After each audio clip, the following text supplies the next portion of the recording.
ಯಾವ ಒಬ್ಬ ಪ್ರಜೆ ಕೂಡ ಹತಾಶನಾಗದ ಹಾಗೆ ನೋಡಿಕೊಳ್ಳೋದು ರಾಜನ ಕರ್ತವ್ಯ.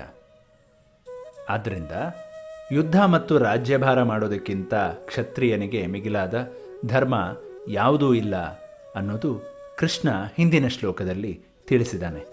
ಅದೇ ರೀತಿ ಸಾಂಖ್ಯಯೋಗದ ಶ್ಲೋಕ 32ರಲ್ಲಿ ಕೃಷ್ಣ ಈ ರೀತಿ ಹೇಳ್ತಿದ್ದಾನೆ: ಯದೃಚ್ಛಯಾ ಚೋಪಪನ್ನಂ ಸ್ವರ್ಗದ್ವಾರಾಂ ಉಪಾವೃತಂ ಸುಖಿನಃ ಕ್ಷತ್ರಿಯಾಃ ಪಾರ್ಥ ಲಭಂತೆ ಯುದ್ಧಮೀದೃಶಂ. ಕಾಲು ಕೆದಕಿ ಯುದ್ಧ ಮಾಡೋದು ತಪ್ಪು. ಆದರೆ ಇಲ್ಲಿ ಸಮಷ್ಟಿಯಾಗಿ ಬಂದ ಯುದ್ಧದ ಹೊಣೆಗಾರಿಕೆ ಪಾಂಡವರದ್ದಲ್ಲ. ತನ್ನಷ್ಟಕ್ಕೆ ಬಂದು ಎರಗಿದ ಈ ಯುದ್ಧ ದೈವೇಚ್ಛೆ. ಈಶ್ವರನ ಇಚ್ಛೆಯಂತೆ ಎಲ್ಲವೂ ಆಗುವಾಗ ಏನು ಬಂತೋ ಅದನ್ನು ಹಾಗೇ ಸ್ವೀಕರಿಸಬೇಕು. ಅನ್ಯಾಯದ ವಿರುದ್ಧ ಧರ್ಮಯುದ್ಧ ಮಾಡಿದವನಿಗೆ ಸ್ವರ್ಗದ ಬಾಗಿಲು ಸದಾ ತೆರೆದಿರುತ್ತೆ.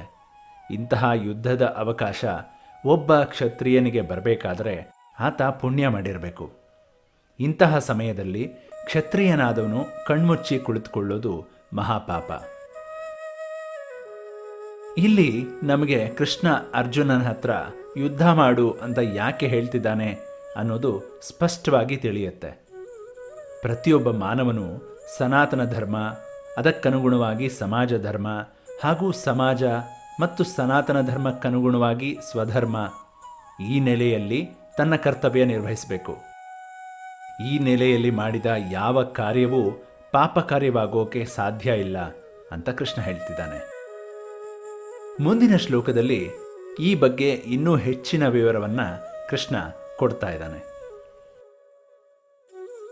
ಮುಂದಿನ ಶ್ಲೋಕದಲ್ಲಿ ಕೃಷ್ಣ ಇನ್ನೇನು ಹೇಳ್ತಾನೆ ಅನ್ನೋದನ್ನು ನೋಡೋಣ ಮುಂದಿನ ಸಂಚಿಕೆಯಲ್ಲಿ. ಅಲ್ಲಿವರೆಗೂ ಎಲ್ಲರಿಗೂ ನಮಸ್ಕಾರ.